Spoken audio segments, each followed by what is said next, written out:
What's up, YouTube? So today I'm going to be doing my Nintendo Switch games that I do not recommend that you should get, or at least games you should wait to get over other games, and I'll I'll name the games that I think you should get instead of these ones. But that doesn't mean these games are bad if they're on this list. It just means that they're weaker games, and I feel like there could have been more effort put into them, or they just weren't that enjoyable in general. But yeah, anyways, like half these games are like Mario games, just because I have a lot of Mario games on my Nintendo Switch, but I do have a few just other Nintendo Switch games that aren't Mario related. But yeah, so first I have New Super Mario Bros. U Deluxe. This is obviously like a port from the Wii U version, but it has like a few small updates to it, but nothing like major. It's not a bad game, and it's not like an exact copy of the other Mario Bros. The other New Super Mario Bros. Games, because they do all have their own like specific cool things to them. But I would say overall this one's just pretty generic, and it just kind of feels like it's a copy of the other games in a way, just because it doesn't have much new in it. And even though it's not in the Mushroom Kingdom, it's still basically like the Mushroom Kingdom. Like, it doesn't really feel any different, because it has like, there's the main grassland levels, and there's the desert area and the water/beach area, and then there's like the tropical area, like in the lava area, stuff like that. So yeah, it's pretty similar to the other games. And I would say you should just get New Super Mario Bros. Or not new, but Super Mario Bros. Wonder over this game, because it's like a 2D Mario game, but it has like a lot more new stuff in it, especially compared to these games. Yeah, there's just not a whole lot going on for it besides the new power-up it has. I forgot what it's called, but it's like the acorn thing, the acorn ability, which is like the Tanuki suit, but in a way it is kind of better, like in certain ways. But yeah, I'd still really like the Tanuki suit from New Super Mario Bros. 2 though. But yeah, I get Super Mario Bros. Wonder over this one just because it's a lot better and it's way different than this game. Next up, Paper Mario: The Origami King. This it brings new stuff to the series, but at the same time it does it in a very like lazy way. Like the bosses are just like scissors or colored pencils, which you could like argue that is something interesting, because you don't really see that in most games. So that's because it's like something you don't really want to see.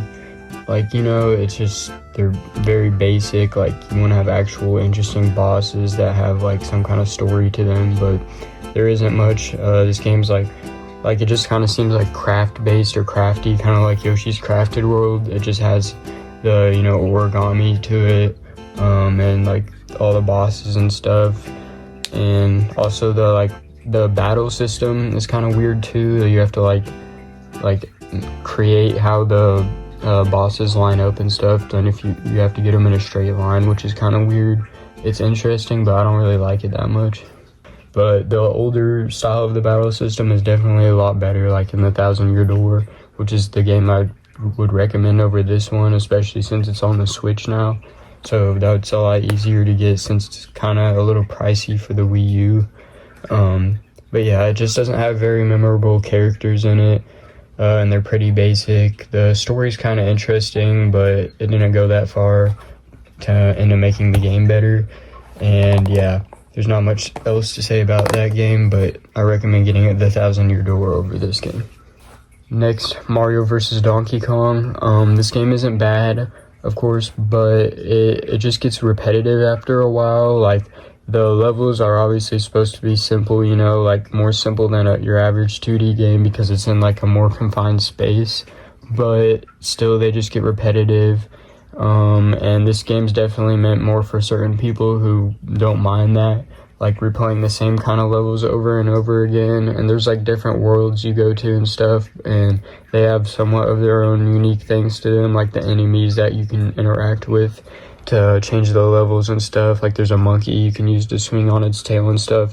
But actually, I don't think there might not actually be much like that does change when you go to different worlds, because I think the monkey you can just like use in like any of the worlds. Or find it in like any of the worlds, like level wise, because I know it's not in every level. But yeah, my point is, it's just kind of repetitive, and I'm not the biggest fan of that, but it does look nice graphically, you know, for a remake or remaster, whatever.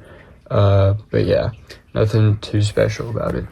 This could also just be a sign that I don't like Mario vs. Donkey Kong games, because I do have a Mario vs. Donkey Kong game on the DS, but I haven't played it yet because I just got it like a week ago. So yeah, I'm gonna have to try that out, but that might be a sign that I just don't like these games. Next up, Super Mario Party. I liked this game, like playing with people and friends and stuff, but when you're playing by yourself, you kind of realize that the mini games aren't as good as other Mario Party games, and that, like, you know, obviously Mario Party 7 and Mario Party 8 and like even Mario Party 9 I think were kind of weak, but still, you know, this one's probably better, but still it is kind of more comparable to those ones. However, they have released 2 more Mario Party games for the Switch that are a lot better and basically gave fans what they wanted. I don't have them, but I have seen a lot of gameplay of them, and you can just tell by watching them that they're have better mini games than this game does. So yeah, I definitely recommend getting those games over this one. I don't know which one you should get because they're both a lot better and have good reviews. And the mini games are fun for them. Like, they bring old mini games back, and I think they have some new ones in one of the newer ones they've released, but I can't remember which one they have it in. But I do think one of the Mario Party games is like, I don't know if it's Jamboree or if it's the other one, I forgot the name. I don't know which one, but one of them just has like all retro mini games in it. So yeah. Next up, out of the Mario games, we have Sonic Superstars. So this game's just like a basic 2D game, a basic 2D Sonic game, you know. Pretty basic. Yeah, there's not much to it. It is cool how they like teamed up with Lego for this game or whatever, so you can become like Lego skins, which is something I really liked. But it would have been way cooler if they had like Lego themed levels in the game, because they don't, I'm pretty sure. I haven't beat it yet, but I am like way over halfway through it. It just kind of gets boring after a while because it is a pretty basic game and the story's pretty weak, you know. It's a good game, a good 2D game, but it's nothing special, and it's just a game you can get bored of pretty easily. Sonic Frontiers is a game that I would recommend if it didn't have problems on the Switch compared to other consoles, just because it is more of a detailed game compared to other Sonic games, and of course it's like open world or somewhat open world. So yeah, it just is kind of laggy, worse frame rates, worse load times. Like, load times aren't much of a problem, but the graphics are definitely quite a bit noticeable, like of a downgrade when you compare it to playing on like an Xbox or PlayStation. So Sonic Frontiers is a game that I would also recommend playing on not the Switch, but at the same time, it's nice to be able to play it portably. And yeah, I still like it a lot. I beat it on the Switch like almost 2 times. I like beat it like over halfway through the second time, but I never ended up finishing it. But yeah, I definitely recommend that game, just maybe not on the Switch. Next up, kind of back into the Mario games. I probably should have did this one before Sonic, but Yoshi's Crafted World. This game, it's kind of like Yoshi's Woolly World on the Wii U, but it's just with a different theme to it, but it's pretty much like the same game, so there isn't like too much different to it. I have completed this game, and I've played a little bit of Woolly World, and they're both like pretty similar. Woolly World has a little bit different abilities you can use in it and stuff. But yeah, it's just nothing too special, and the Yoshi's like Island series, you know, it used to be way more popular. Not way more, but it was more popular than it is now, because like the games have been a lot more weak than they used to be, and just not as original, and the bosses are kind of mid, but other than that, it's still not a bad game. If you want to have an actual good Yoshi experience and play one of the older games like that are on the Game Boy or whatever, or I don't know, I would say that, or play probably Woolly World, because I would say this one's probably just one of the weaker, like the weakest one in the series. But yeah. Next up, Game Garage Builder. This game is like, it kind of disappointed me just because I thought you'd be able to do more in the game. It's not super limited, but at the same time, it is more limited than I'd like it to be with what you can do and how you can create levels and stuff. I just wish there was more to it, and maybe they've added more since I played it last, because it has been like a couple years since I played it.